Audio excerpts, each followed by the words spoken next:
রাস্তার কাজ চলছে, দুটো গাড়ি গেল, তাই মনে হচ্ছে যে একদম কুয়াশায় ভরে গেল, দু চোখে কিছু দেখা যাচ্ছে না। এখন এর মধ্যে যদি কিছু বেরিয়েও যায়, মানে আমরাই বিপদে পড়ে যাব।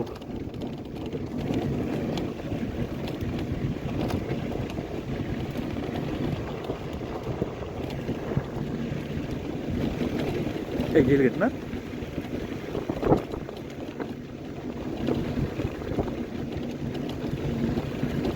এটা হচ্ছে চাপড়ামারি রেলগেট।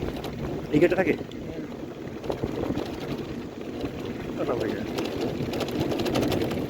সামনে আছে একটা রেল গেট, এখানে আমরা একটু দাঁড়াবো, লোকেদের কাছে শুনবো যে কোথায় কীরকম কী ব্যাপার থাকে।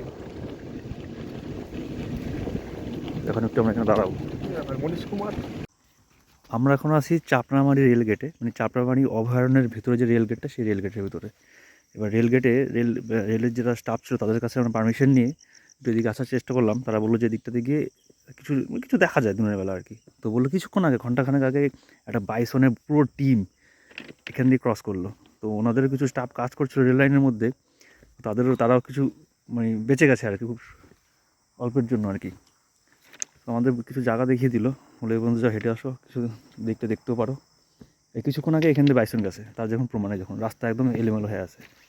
এই দেখো, এই জায়গাটা কমপ্লিট করে আমরা যাব। আমাদের একটা অ্যাড্রেস দিল যে ভেতরে চাপড়ামারি জঙ্গলের ভিতরে একটা বন বাংলো আছে, সেই বন বাংলোর পাশে আর কি সব দেখা যায়।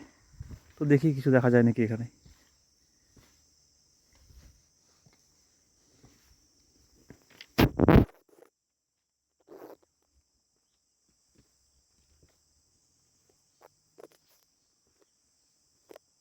সামনে এক্ষুনি আমাদের সামনে একটা ময়ূর গেল, আমরা দেখতে পেলাম কিন্তু ক্যামেরাটা অন করা ছিল না, জন্য দেখতে পেলাম না। তো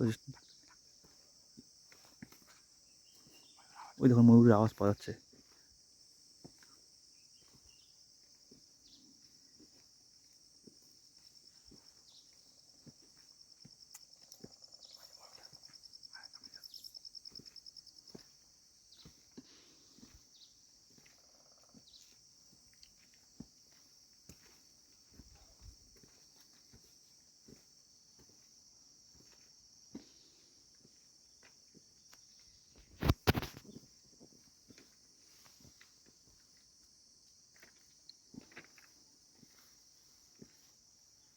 লুকাই করলাম নাকি? আমরা ওদেরকে দেখার আগে ও আমাদেরকে দেখে ফেলছে।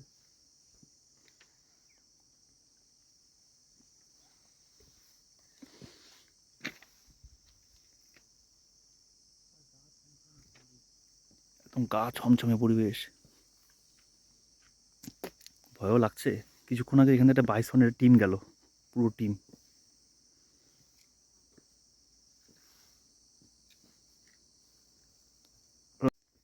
আমরা এখন এখান থেকে ভেগে যাচ্ছি, মনে হলো যে একটা বাঘের, মনে হলো যে একটা আওয়াজ পেলাম, মনে হলো।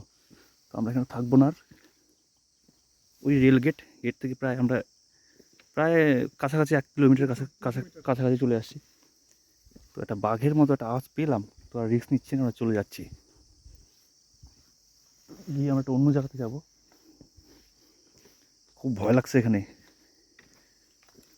একটা দারুণ অভিজ্ঞতা প্লাস একটা ভয়। আমরা তাড়াতাড়ি চলে যাচ্ছি, রিস্ক নেব না।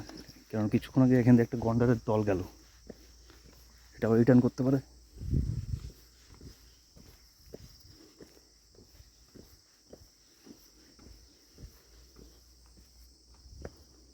ওইটা তুই দেখতে পেয়েছিস না?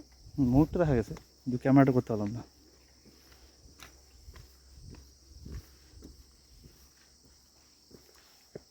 সত্যি মানে কিরকম আসতে পারছি বাঘের মতো, একদম বাঘের টাকার মানে আওয়াজ। করে যেত, হালকা আওয়াজটা আর কি। হ্যাঁ, কি ঘর ঘর করে না, সেই মজা আওয়াজ।